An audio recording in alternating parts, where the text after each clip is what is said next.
In the U.S., July proved to be an especially difficult month in the fight against COVID-19. There were nearly 2 million new cases of the virus, and there are predictions that 180,000 Americans could be dead by the end of the summer. This is the harsh reality. And tonight, one of the hardest hit states dealing with a surge in cases is also bracing for a major storm. Here's Jennifer Johnson. For 4 days in a row this week, Florida has hit a new COVID-19 death record. Now over 7,000 people have died from the virus in that state alone. And there's a new concern, Tropical Storm Isaias. Dozens of state testing sites have been forced to shut down. The entire east coast of Florida is on alert.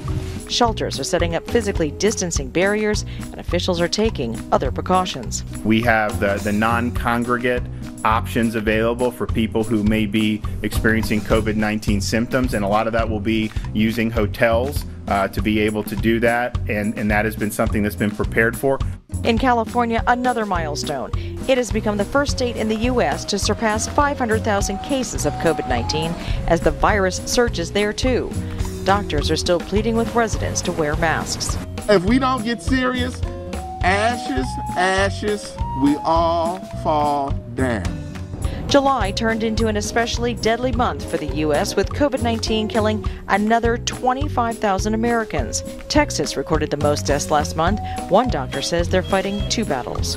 A war against COVID and a war against stupidity. The first one, I have some hope about winning, but the second one is becoming more and more difficult to treat. The Centers for Disease Control expects another 20,000 people could die from the virus in the next 2 to 3 weeks. A grim prediction as schools and colleges start to reopen. Some parents in hard-hit Arizona are being asked to sign COVID liability waivers. Many teachers are choosing retirement over returning. I love those kids and where I taught and what I did, but I'm not quite willing to die for them. Adding to the problems, a stalled economic relief bill in Congress. Pandemic unemployment benefits ran out for close to 30 million people Friday.